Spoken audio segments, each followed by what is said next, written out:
Alright, welcome everybody to this community meeting. My name is Alex and I work as a land economist for the government.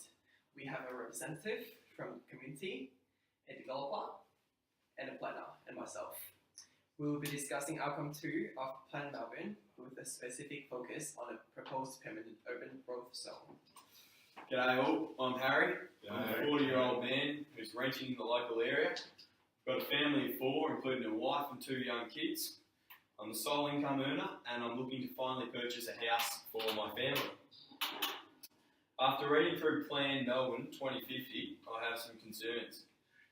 Outcome 2 talks of a proposal for a permanent urban growth boundary. As a middle income earner with a young family looking to purchase a home, a permanent urban growth boundary means less supply of new homes and increased house prices. This obviously worries me. I'm Declan. I'm the Director of Strategic Planning, representing the Department of Land, Water and Planning. I understand, Harry, you have some concerns, but the urban growth boundary will control the sprawl of Melbourne property. But we also intend to build residential vertical buildings, partner with nearby high quality public services, increasing supply and quality lifestyle, whilst reducing or maintaining housing prices. Continual sprawl does have significant negative effects upon the physical, social and economic health of our communities. Due to the increased cost of services to those, increased residential properties, increased transport time to jobs and less interaction with surrounding community members. Look, essentially, the urban growth boundary specifies the area for development. The Victoria Government and Plan Melbourne are focusing on improving housing in locations close to jobs and services. In regards to that, the town planner and property developer share a view on developing vertically instead of horizontally. Well, that's all very well, but I don't want my kids growing up in a high-rise apartment. I want a house with a backyard and a place where I can teach my son to kick the footy. So first of all, thanks for coming down, Harry. I appreciate your concern. My name's Patrick and I'm a local developer. I've completed numerous high-rise apartment buildings in Melbourne and I've been earmarked for this development, so I'm happy to take any of your questions, including this one.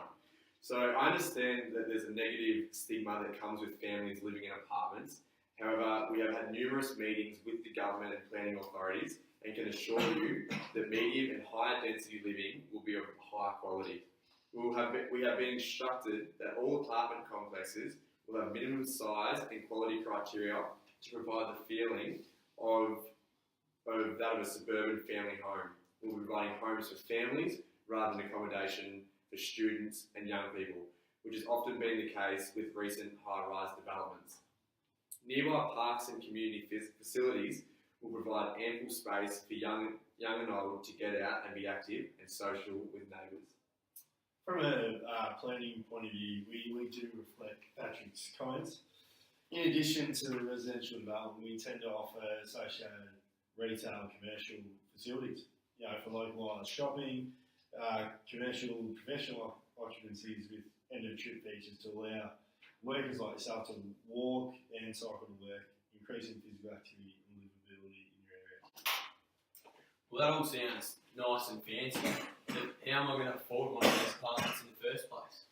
Well, from the developer's point of view, the ability for us to purchase smaller blocks of land and build vertically is a much more cost-effective project than purchasing large amounts of land and building homes with backyards and the like. This results in a more affordable product for the customer, you yourself, the rest of the community members.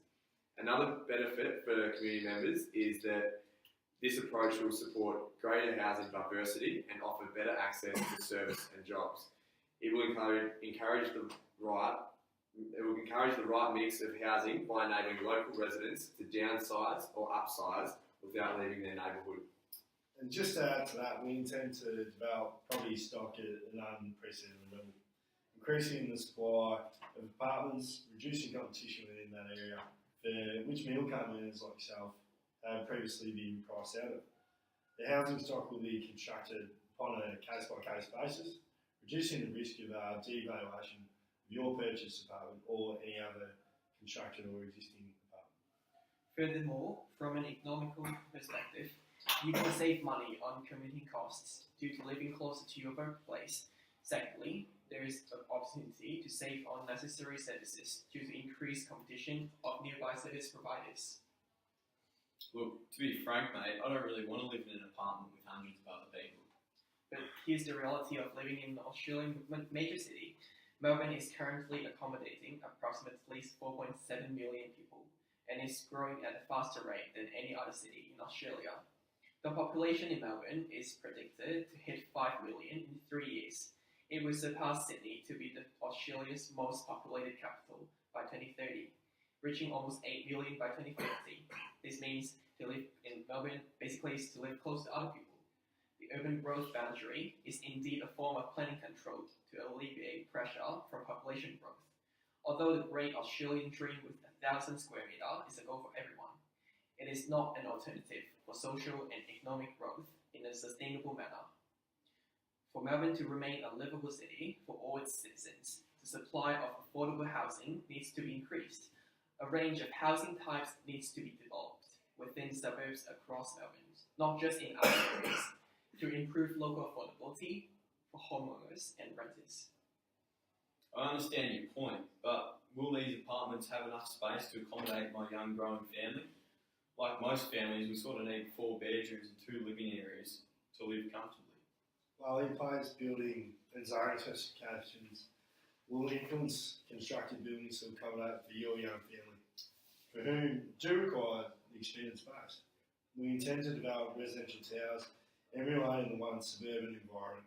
Whilst we cannot provide you with private backyards, we hold property developers like Patrick here to task to construct properties for those younger families, which therefore are enforced under those building specifications and furthermore by law.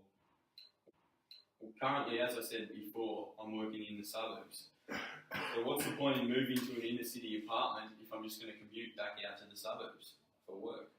Oh, well, these communities that will be constructed within the middle and outer ring will be developed as a mixed-use community, offering therefore a wide range of services and property uses that therefore allow you to do live, work and then hopefully relax within your local area at an affordable price. But if you do so choose to work further away from your primary place of residence, then that will be your choice, as a range of residential and commercial property uses will be available to you around the corner. And besides the actions from Plan Melbourne's implementation plan, which includes ensuring better departments' design standards from the property developers, or streamlining the approvals process for specific housing types, including aged care accommodation, secondary dwellings, and student housing. This can increase the supply of housing with services for specific cohorts. Well, like most other families, my family currently has 2 cars, 4 bikes, a couple of scooters and a range of other stuff which we all keep in our secure garage. If we move to an inner city apartment, where are we going to store all these things?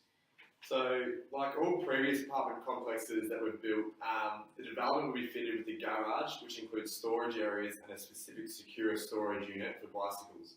Furthermore, all our apartments will be located close to public transport infrastructure. Therefore, tenants will be able to commute to work by train or bicycle and will have little need for a second car. And the Melbourne 2050 plan hopes to create a city filled with 20-minute neighbourhoods. And by a 20-minute neighbourhood, this means living 20 minutes within your job, services and public transport.